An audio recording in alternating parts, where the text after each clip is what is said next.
Celebrities, idolized, scrutinized, and often shrouded in mystery. Hello, I'm Misfit Horror, and today we will be diving into the most disturbing and mysterious endings to celebrity lives. Also, my goal is to reach 1,000 subscribers by the end of 2024, so if you do end up enjoying this video, please consider hitting the subscribe button.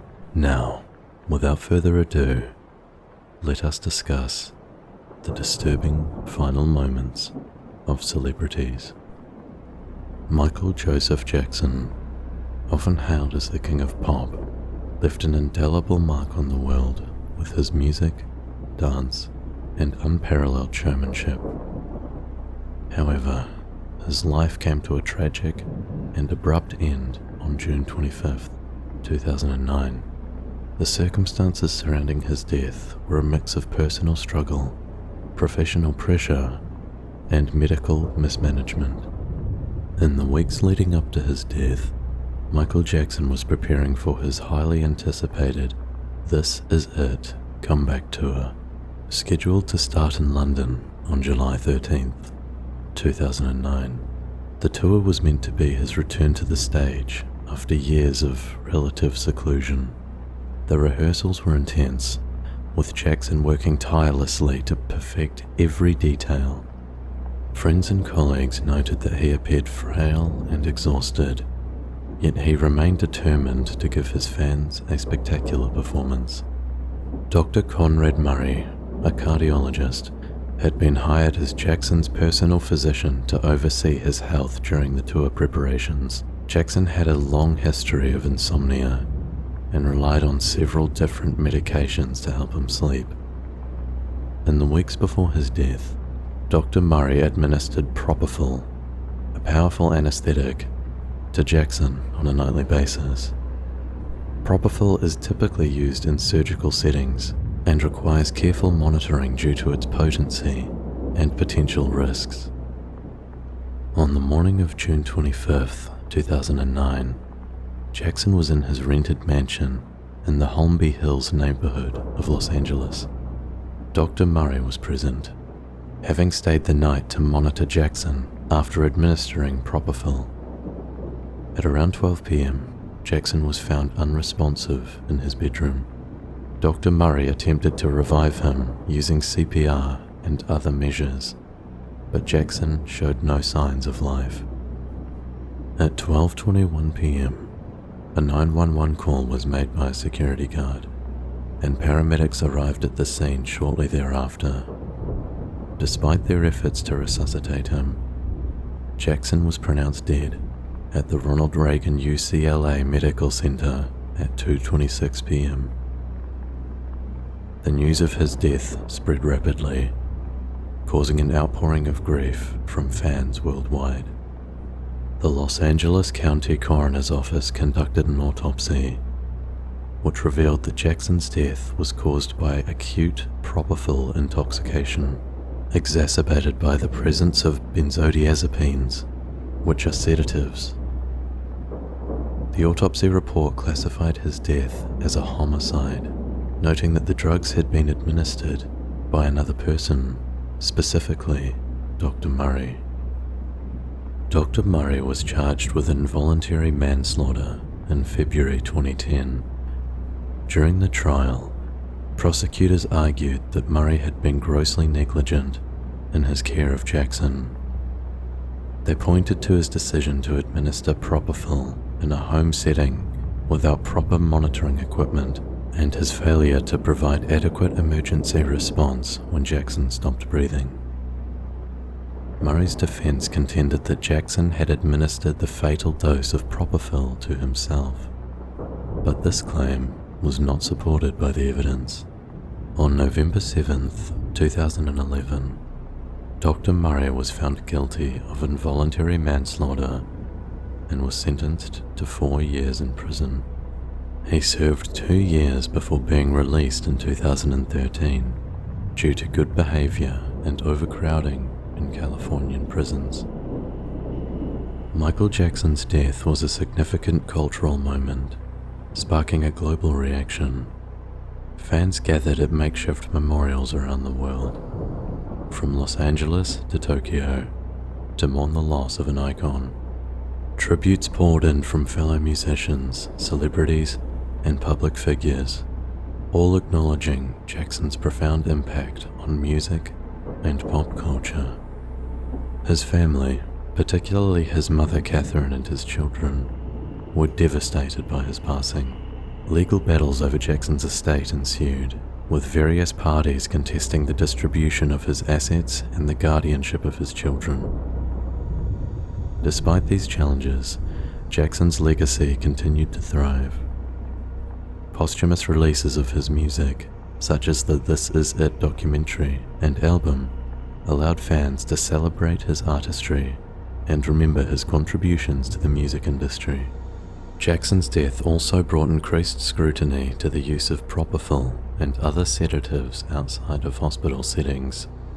Medical professionals and regulatory bodies emphasize the importance of proper monitoring and the risks associated with the misuse of powerful anesthetics. Michael Jackson's death was a tragic end to a life filled with both immense talent and profound personal challenges. While his passing highlighted issues of medical ethics and celebrity pressure, it also reaffirmed his lasting influence on music and popular culture. Jackson's work continues to inspire new generations of artists, and his story serves as a poignant reminder of the complexities faced by those living in the public eye. In the years following his death, efforts to preserve Jackson's legacy have continued. His estate has worked to maintain his music catalogue and support charitable causes he cared about. Despite the controversies that surrounded his life and death, Michael Jackson remains an enduring figure in the pantheon of music legends, remembered for his extraordinary talent and his lasting impact on the world.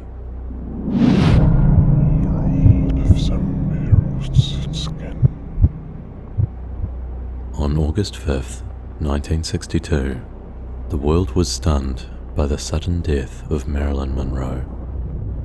The iconic actress and sex symbol of the 1950s and early 1960s, found dead in her Los Angeles home at the age of 36, Monroe's demise was officially ruled a probable suicide due to an overdose of barbiturates.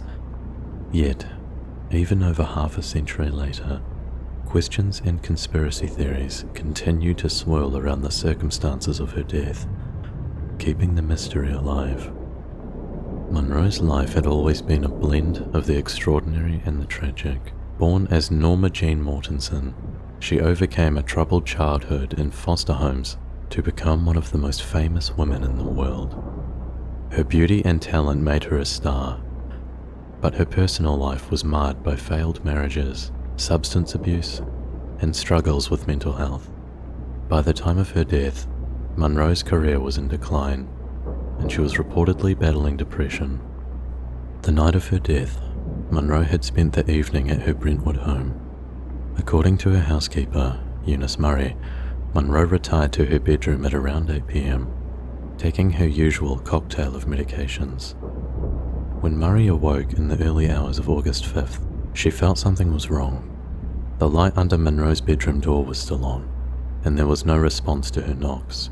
Panicked, Murray called Monroe's psychiatrist, Dr. Ralph Greenson, who arrived and broke into the room through a window, discovering Monroe lifeless in her bed. The official investigation was swift. The Los Angeles Police Department concluded that Monroe had died from an overdose of nimbutyl and chloral hydrate, ruling it a probable suicide. However, several inconsistencies and unanswered questions in the official account have fueled decades of speculation and theories suggesting foul play. One of the most persistent theories involves Monroe's alleged relationships with President John F. Kennedy and his brother, Attorney General Robert F. Kennedy. Rumors of Monroe's affair with JFK had been swirling for years, and some sources claim that she also had an affair with Bobby Kennedy. This theory suggests that Monroe's connections to the Kennedys put her in a precarious position, knowing too much about their personal and political lives. Some conspiracy theorists argue that Munro was silenced to prevent her from revealing sensitive information. The timeline of events on the night of Munro's death has also been questioned. Some witnesses reported seeing Bobby Kennedy in Los Angeles that evening, despite his official alibi placing him elsewhere. Allegations have been made that the scene of Munro's death was staged to look like a suicide, and that vital evidence, such as phone records and a diary that Munro kept, disappeared mysteriously. Adding to the intrigue is the role of Munro's doctors, Dr. Ralph Greenson and Dr. Harmon Engelberg. Munro's personal physician were both closely involved in her treatment and were among the first on the scene after her death. Critics argue that the handling of Munro's medications was reckless and that they may have inadvertently caused her overdose or have been part of a cover-up to protect their reputations. Further complicating the narrative are the inconsistencies in the autopsy report. The official cause of death was acute barbiturate poisoning, but the autopsy revealed no traces of pills in Munro's stomach, leading some to speculate that she may have been injected with the fatal dose. Additionally, there were unexplained bruises on her body, raising questions about a potential struggle. Over the years, numerous books, documentaries, and investigative reports have delved into Munro's death, each presenting new theories and evidence. In 1982, the Los Angeles District Attorney's Office reopened the case, but ultimately concluded there was insufficient evidence to support any of the conspiracy theories, reaffirming the original ruling of probable suicide. However, the mystery persists. In 2012, a new documentary titled Marilyn Monroe: The Case for Murder suggested that Monroe was killed by a lethal injection administered by her doctors, possibly under orders from powerful figures. The film cited new forensic analysis and witness testimonies, reigniting public interest and debate. Another compelling aspect of the mystery is the psychological state of Monroe in her final days. Friends and colleagues reported that she was in a fragile emotional state, but also determined to revive her career. She had recently been rehired by 20th Century Fox for the film Something's Got to Give, after being fired earlier that year. Some argue that Monroe was optimistic about her future and would not have taken her own life. Despite the numerous theories, the truth about Marilyn Monroe's death remains elusive. The blending of fact and speculation has created a legend that continues to captivate the public imagination. Was she a tragic victim of her own demons? Or was she silenced by powerful interests? The enduring mystery keeps Marilyn Monroe in the spotlight, a testament to her lasting impact on popular culture. In the end, Monroe's death symbolizes the quintessential Hollywood tragedy, a bright star extinguished too soon, leaving behind a legacy shrouded in mystery and speculation. Her story serves as a poignant reminder of the perils of fame and the often unseen struggles of those who live in the public eye. As new evidence and theories continue to emerge, the fascination with Marilyn Monroe's life and death shows no sign of waning, ensuring that her name will remain etched in the annals of Hollywood history for generations to come.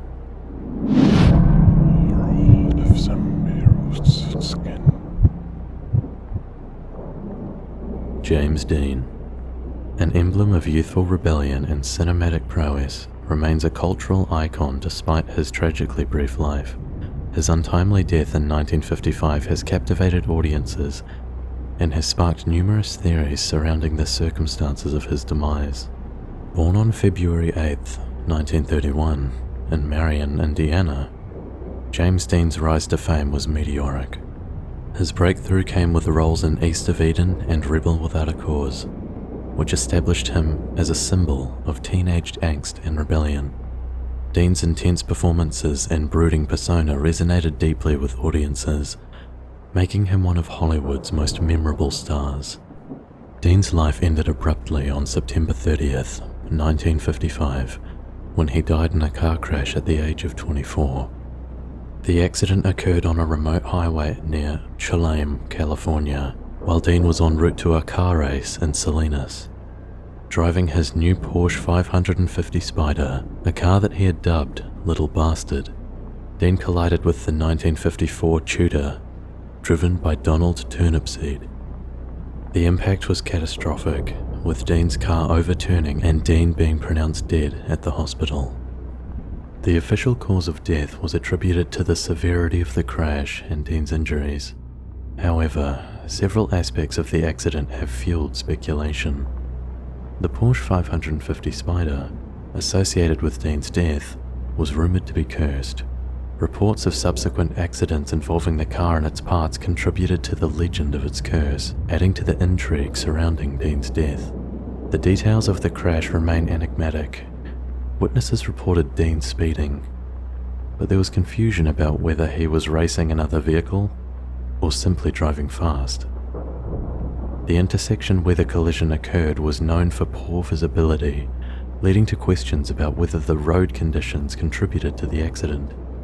Conflicting statements from those involved and the chaotic nature of the crash left many questions unanswered. Some speculated that Dean might have been distracted or trying to evade another vehicle, while others wonder if mechanical failure played a role. Despite various theories, no definitive evidence emerged to clarify the true cause of the accident. Dean's death has also been viewed through the lens of his cultural impact. His portrayal as troubled youths and his tragic end contributed to his mystique as a symbol of youthful rebellion. His career, though brief, left a lasting impression on cinema and popular culture. The fascination with James Dean's death reflects broader themes of fame and its consequences. His story highlights the pressures faced by young celebrities and the often unseen struggles behind the glamour of Hollywood. The mystery of his death, coupled with his enduring legacy, ensures that James Dean remains a poignant figure in American culture. In conclusion, the enigma of James Dean's death continues to captivate and intrigue. The combination of his tragic end, the supposed curse of his car, and the unanswered questions about the accident contribute to his lasting allure. Dean's influence on film and culture endures, and his story remains one of Hollywood's most compelling mysteries.